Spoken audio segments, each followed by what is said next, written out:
In this example, I'd like to consider the following three-dimensional vector field and the corresponding line integral. We're going to evaluate the line integral over the curve C of f dot dr, where f is the three-dimensional vector field yzi plus xzj plus xy plus 2z times k, and C is the line segment connecting 1, 0, negative 2 to 4, 6, 3.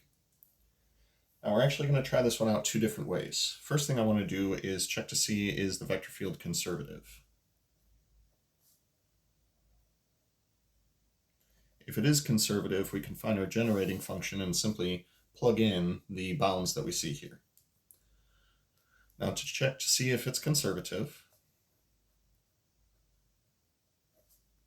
first thing I'm going to do is rewrite this in a vector sense. So this will be yz, xz, and xy plus 2z. We'll refer to this as p, we'll refer to this as q, and we'll refer to this as r. Now, keep in mind that if this thing is conservative, this would be the partial of f with respect to x, this will be the partial of f with respect to y, and this will be the partial of f with respect to z. We need to check to make sure that Clairaut's theorem for all of our potential mixed partial derivatives is going to hold.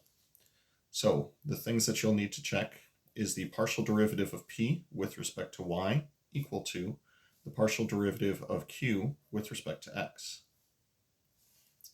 That would give us mixed partial with respect to x and y.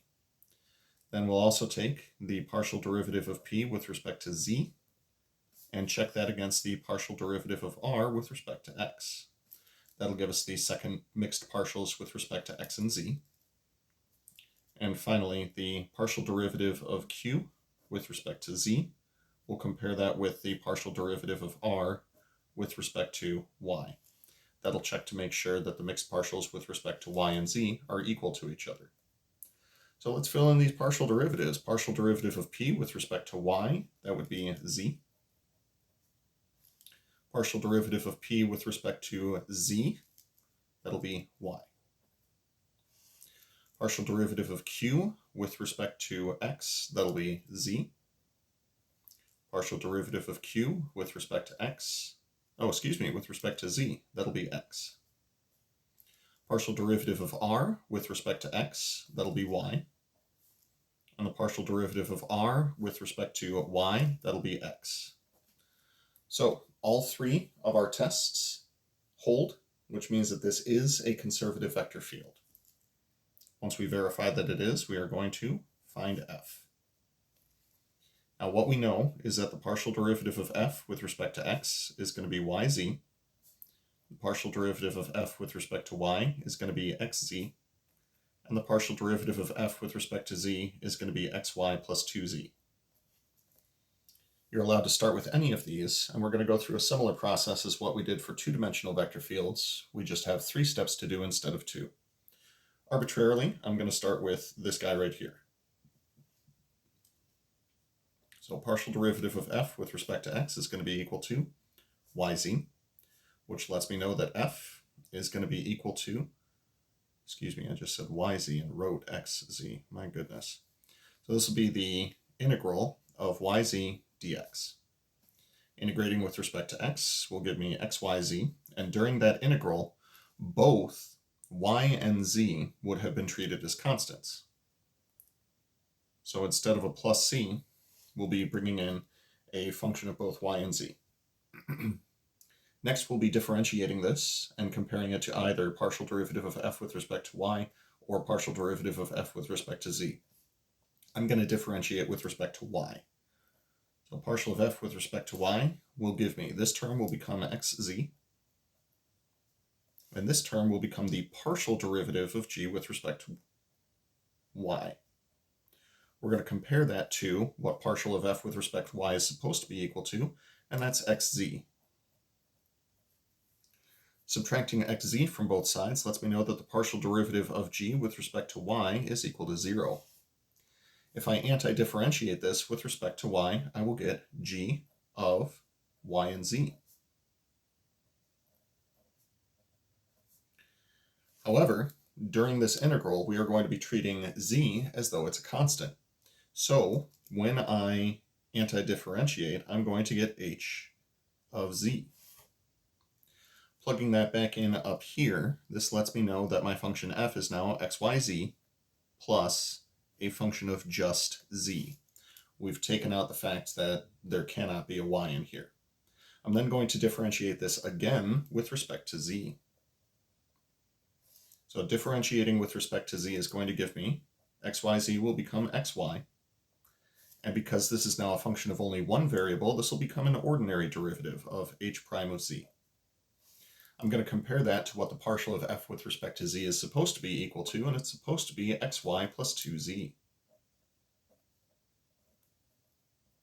Subtracting xy from both sides lets me know that h prime of z is going to be equal to 2z, or that h of z is going to be equal to z squared.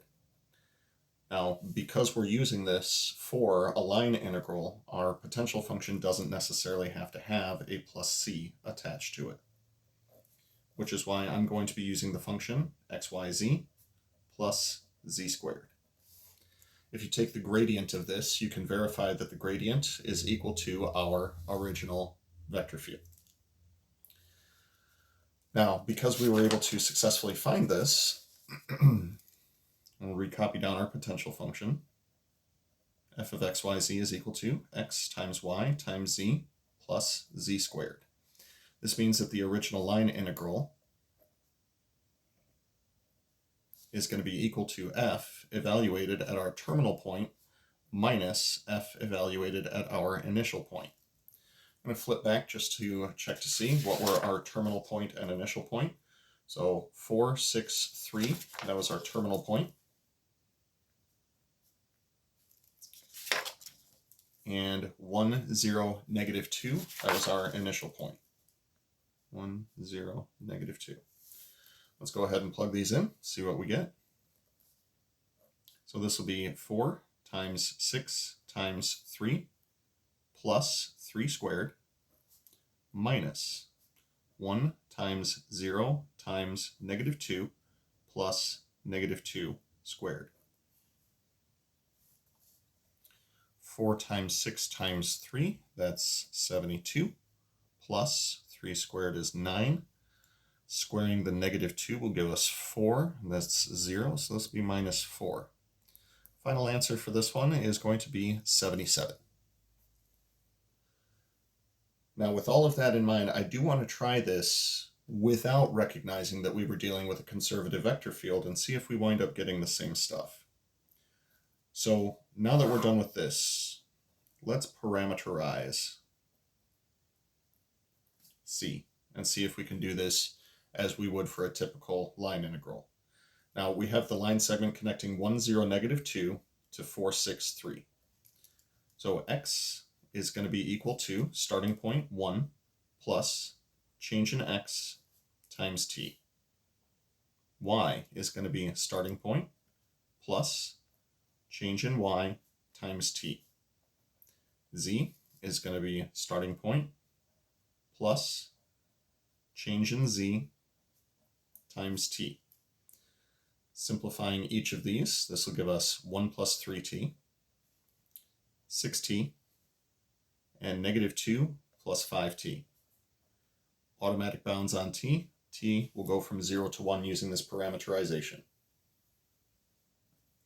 The original vector field that we had, f of xyz, was equal to yz, xz, xy plus 2z. Plugging in these parameterizations, this will be 6t times negative 2 plus 5t. Then we'll see 1 plus 3t times negative 2 plus 5t. And finally, for xy, that'll be 1 plus 3t times 6t plus 2 times negative 2 plus 5t. Oh yeah, that totally fit. So going one component at a time and doing a little bit of reordering, I am getting 30t squared minus 12t. When we FOIL this, I'm seeing 15t squared minus 6t plus 5t minus 2. Then over here, we'll have 18t squared. We'll get a plus 6t here, plus 10t over here. And for a constant term, we'll have 2 times negative 2. Now we are going to be dotting this with dr. So if I copy down our r of t, that was these 3 components here. So this would be 1 plus 3t, 6t, and negative 2 plus 5t for our x, y, and our z. Our dr is going to be the derivatives of each of these. So 3, 6, and 5 dt. So when we do f dot dr, we'll be multiplying all of the corresponding components together. So multiply first component of f by the first component of dr plus second component of f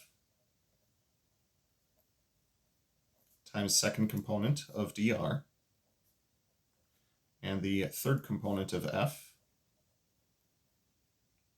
16t squared plus 16t minus 4, times the third component of dr. All of that will be dt. You know what, we have a lot more algebra to do and not a whole lot of room on this piece of paper, so we're making it official.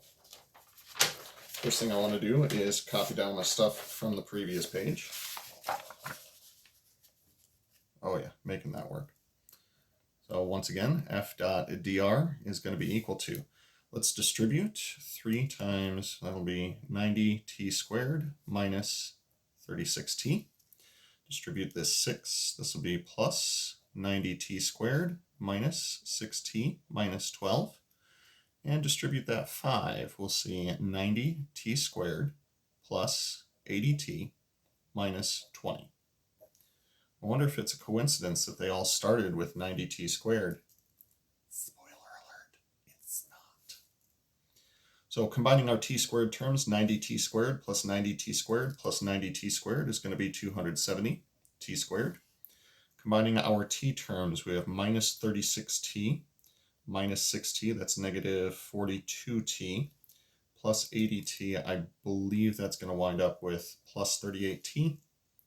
We'll have, for constants, minus 12 minus 20, that'll be minus 32 dt. All right, now this means that the line integral over the curve C of f dot dr is going to be equal to the definite integral from 0 to 1, that was our bounds on t, of this. Now here's where we cross our fingers real hard and hope that our hard work has paid off. Integrating term by term, this will give us 90t cubed plus 19t squared minus 32t, going from 0 to 1. Plugging in 1 will give us merely the coefficients. And plugging in 0 will be a lot of 0. 109 minus 32 is going to give us a final answer of 77. Comparing that with our previous result, we see that it is time for a happy dance. Woo! So bottom line is, it does not matter which of these methods you opt to use. What matters is that you can actually do it.